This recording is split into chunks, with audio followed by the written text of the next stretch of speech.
Alright, so I have had so many people ask me everything going on with this bus, so I'm going to make an in-depth video covering the inside, the outside, the motor, everything. So we're going to start on the outside, work our way around the bus, and then we'll go inside and I'll work my way in there. So, originally this was a 2000 Chevy short bus with a 6.5 turbo diesel. I wanted to have something 4x4 because I do a lot of off-roading, a lot of boondocking. So I basically took, there's a lot of custom fab work, more custom fab work than I have time in this video to make. As you can see, I had to create plates to hold the hangers. I had to create plates to hold the suspension to the actual frame. And if you notice, the original bus chassis did not have 4x4 or was able to be set up for 4x4. So I had to build custom mounting for the steering. I had to build custom mounting for the sway bar link. I had to build custom mounting to actually mount the suspension for the 4x4 up.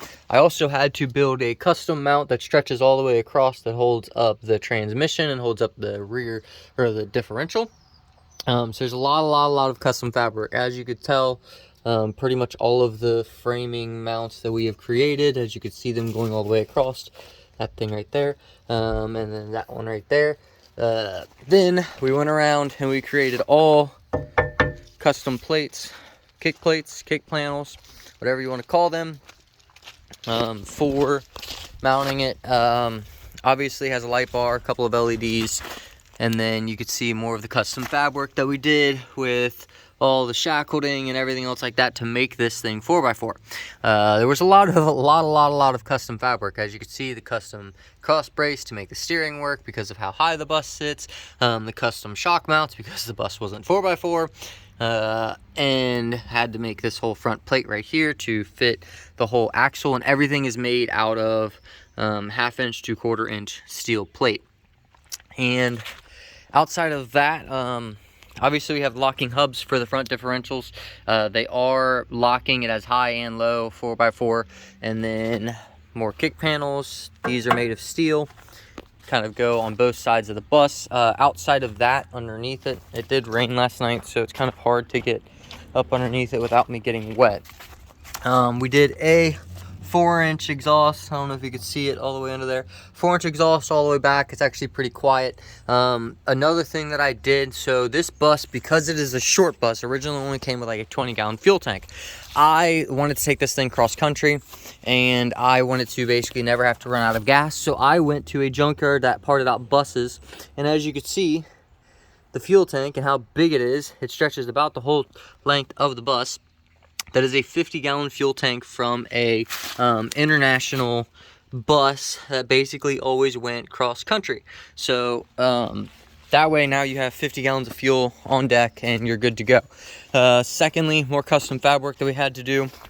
Obviously they don't make hitches for buses, so we had to cut and weld plates and hitching for the bus to make all of that work and fit. So all that's done. There's the exhaust. Goes all the way up through there. Did all brand new brake lines. Front, rear. When we did the brake lines, we also did the brakes on the front and the rear. And the frame is super clean. There's not any rust. Normally these buses, if you are looking at buses, also I have a black tank. Let me move the trash can here. I have a black tank, but the black tank was never installed or anything like that. Didn't even put the valve on it, so it doesn't even have any holes in it. It's been empty its whole time. All I did was custom fab the hangers to hold it in place. Same thing with the water tank. The water tank is just sitting up in there in the frame on its own mounts. There's been no holes cut into it. There's been nothing like that. It's hooked up to a battery tender because obviously if you let the bus sit, I've been working on it and I've been using the power, so I didn't want it to die. So that's what them cables are from. This is just a battery because you have your one battery there, and then as you can see, there's the transfer case over there. And moving on to what we did to the motor. So before I put the motor and the trans underneath, give me 1 second.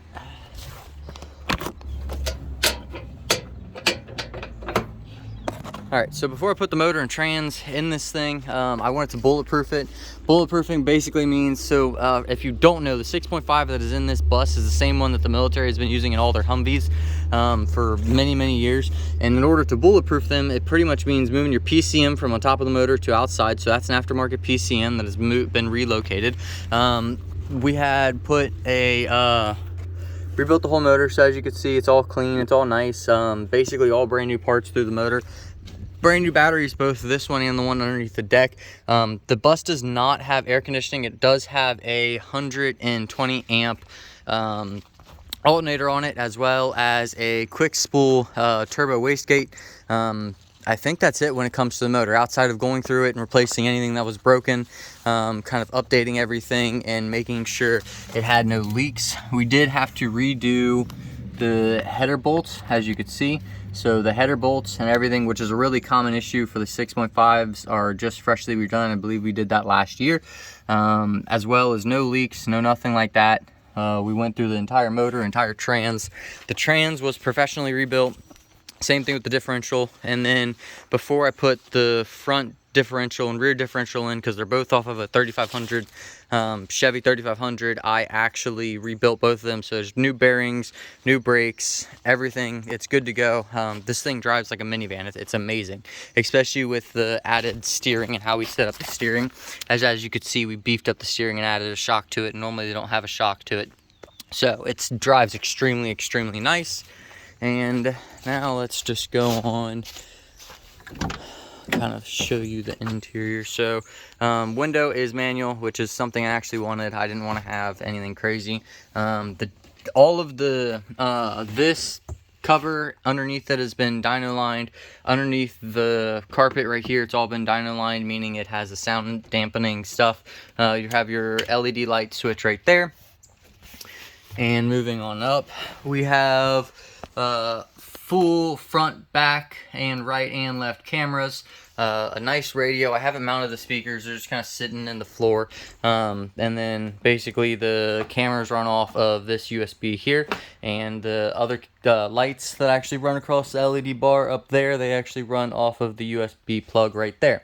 Now when it comes to mileage and everything, so originally this bus had 300,000 miles on it. I took the cluster out of the truck that I took all of the drivetrain, the engine, and the transmission and everything out of.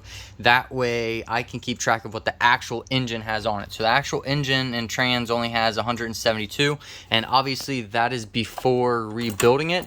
Everything's been rebuilt before we put it in underneath the bus, so literally you will not have any issues out of it at all. Now let me I believe that is it for the outside. So we had a lot of custom fab work to make the 4x4 work, make the differentials work, put the bigger fuel tank up underneath there, and that's pretty much it. We spent most of the time doing all of that custom fab work when it came to the 4x4, the lift, and everything else. Because as you could see, when we put, you can see the blocks right there. All of them blocks are one solid block that have been welded together. That way it matches the front differential height. And then jumping on into the inside, it's pretty basic. So first thing I did was insulate the roof, insulate the walls. That's all got 3-inch insulation all the way through it. The floor has 1/2-inch plywood, like 1/4-inch insulation, and then hardwood floors on top of it. This I was originally gonna put this was going to be all countertop, because originally I have a fridge that sits right here, but it's in my other camper. Normally I was actually going to basically build a countertop right here and then put the fridge underneath here, and then I wasn't sure where I was going to put the electrical system, so that's kind of why I didn't put a cabinet up right here. So this is all just big open, if I can flip it, big open space underneath it and wall paneling behind it. This wire is for the bathroom lights, because I was thinking about putting my electric system back here, and then that wire is also to run the water pump, which you could see it kind of coming down from the wall up there. So now when it comes to storage, there's a ton of storage in this bus. All this is storage. Obviously I have not cleaned out the bus because I have been using it still. I use it for most of my mechanic stuff. More storage, more storage.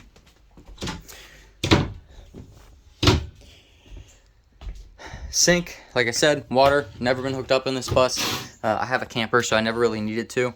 So everything could be ran exactly how you want it hooked up. It's just basically sitting here. I haven't, so I was going to build trim for right there, like one by one, and basically trim that out. And then you have your shelving unit that goes all the way across there, and then a shelving unit that goes all the way up. That's just a light sitting up there.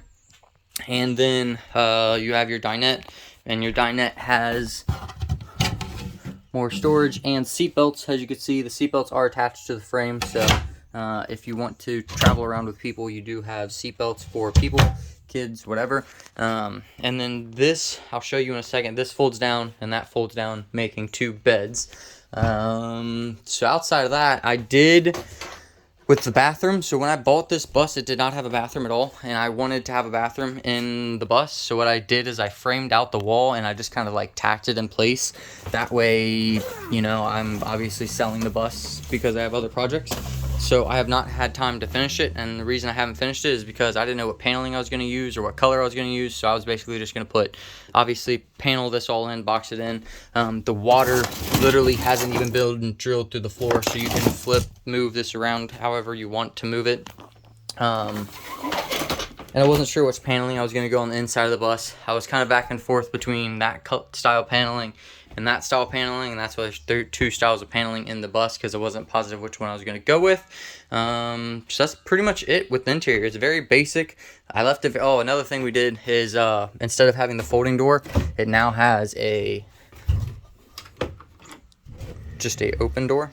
So there's no, so all of that, because the folding mechanism took up this whole corner, so you literally couldn't use, and this is just for the lights that sit up there, took up normally.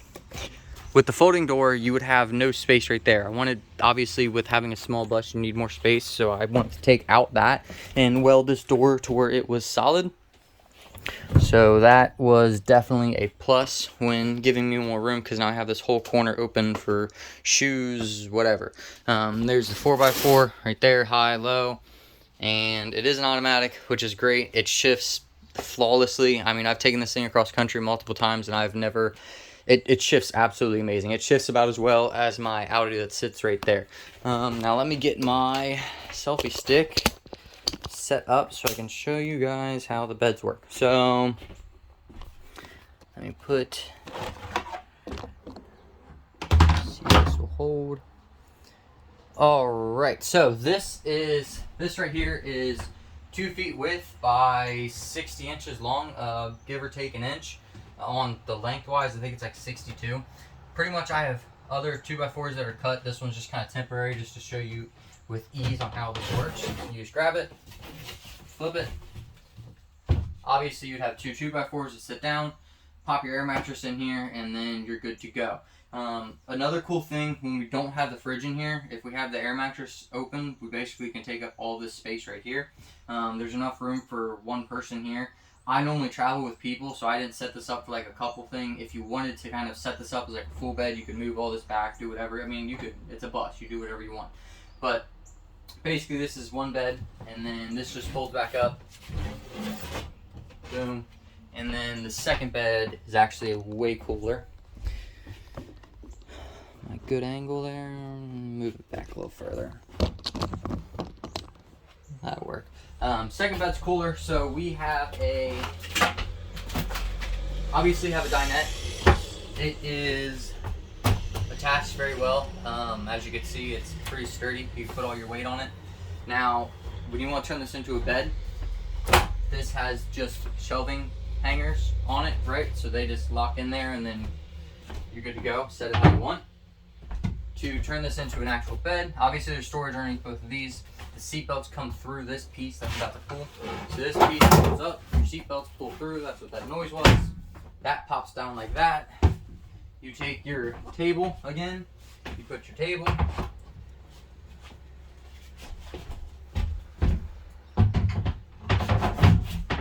Put your brackets for your shelving unit back in the shelving unit bracket. Boom. That's supported. Flip that open. Done. There is a super solid, super stout bed.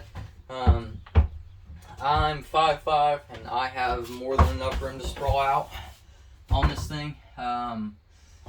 We normally pop air mattresses on top of them, and with the air mattress you're able to hang off, and the air mattress kind of hangs off a little bit, so you have tons of room. And where you put it back together, normally you grab your seat belts and put your seat belts through, but because you guys already seen that, that's pretty much how it just folds back up, table clips back in, and you're good to go. So that's it. Most of my time was spent on converting the bus and doing all the custom fab work. Not a lot of time was spent on the inside. I just wanted it to be usable. So that's it. Yeah, if you have any questions or anything like that, hope this answers everything. And yeah, let me know.